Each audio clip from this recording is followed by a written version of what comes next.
It's no good. Rebound, Tevin King. 2.5 seconds left. Jenkins Jr., 40-footer on the run. Banked in! It's good! Jenkins Jr. banked it in! And the Jackrabbits have won it! Here's Jenkins from half court for the win! Oh! He made it! Jenkins made it from half court for the win! We'll be talking about this one for a long time. Chances are they're going to be saying much kinder words in Brookings than in Fargo about David Jenkins Jr.'s dramatic and improbable buzzer beater yesterday to deliver a 78-77 victory for SDSU at arch rival North Dakota State. Now, the parallels to SDSU's game in Omaha on Thursday are striking. In that one, the Jacks led by 16 in the second half, only to see it slip away and lose 85-84 on this Mitch Hahn game winner just before the horn. 48 hours later, the road-weary Rabbits would trail at NDSU by as many as 17 in the second half and 9 with 2 minutes to go.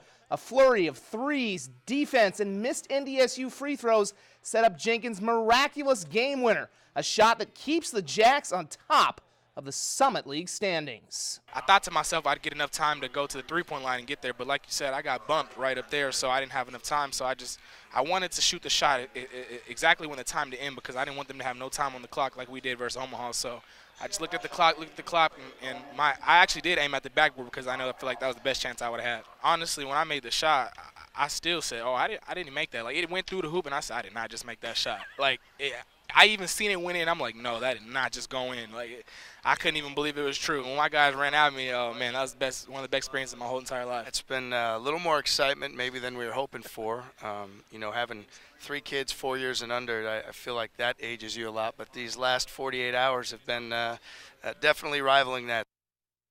See if TJ still thinks that in a couple of years. Meanwhile, in Macomb, there was far less drama for the USD men as they picked up a critical 80-67 road win at Western Illinois.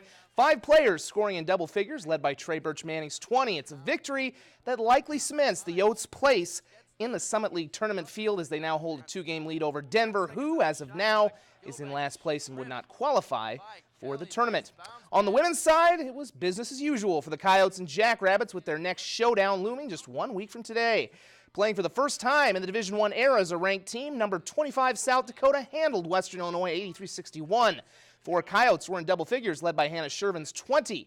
Meanwhile, in Fargo, the Jacks administered another Bison beatdown, winning 88-48 behind 30 points from Macy Miller. It's the 28th time in the last 30 meetings, dating back to 2006, that the Rabbits have beaten their former arch rivals. The Jackrabbits' real rival is on deck next week. Both the state and the U have games before that, though.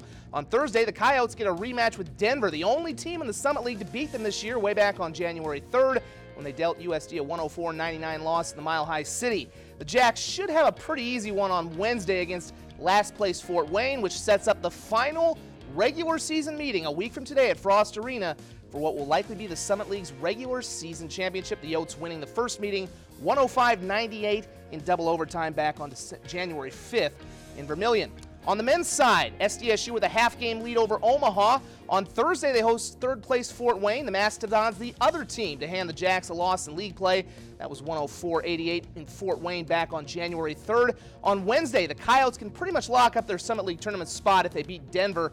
Then on Saturday, the in-state rivals square off at Frost, with the Jacks looking to sweep the season series after taking the first meeting in Vermillion 79-61 last month. Postseason conference tournaments actually begin in the NAIA this week. We've got an in-state battle in this year's North Star as the second-seeded Presentation men host Dakota State Wednesday at 7. Now, the change to the format this year is that the first-round winners will converge on Watertown Saturday for the new NSAA Final Four, with the title game on Sunday. On the women's side, both begin on Tuesday with Presentation at Waldorf and Dakota State at Bellevue.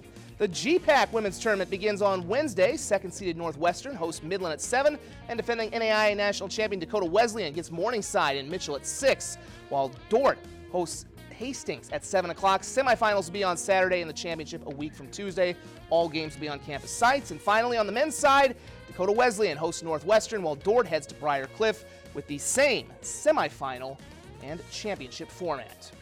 For the first time since November, the Sioux Falls Stampede are having a bit of a rough patch. The Herd have dropped the first 2 games of their Eastern road trip and tried to stop the bleeding in an afternoon matinee in Muskegon, and they get off to a good start in the first. Jamie Cronilla Bumped off the puck, but he finds Artem Ivanuzenkov, who lights the lamp. It's 1-0 Herd. We move ahead to the third period. They're now trailing 2-1. They get a 2-on-1, though, and Jared Westcott finds Anthony Romano, and he ties things up with about 15 minutes to go. Then about 10 minutes later, Jan Kuznetsov off the rebound centers to Cade Borchard, and that would be your game winner as the Herd pick up a big victory and a comeback win, another comeback win, 3-2 in Muskegon. Now, the last time our KDLT cameras were at the Larson Ice Rink in Brookings on Friday night, we got the goal of the year when Aberdeen's Adam Pitters picks the puck up on his stick and flips it in during the Aberdeen Wings' 4-1 victory over the Brookings Blizzard. Now, that's a tough act to follow, but usually one that the Brookings Rangers and Sioux Falls Flyers are up to the challenge for whenever they meet up. Entering their final regular season games, the Flyers appear to have a clear advantage, having not lost a game this season. A perfect 15-0-2, but nothing ever comes easy on the Rangers' home ice, and it was all about goaltending.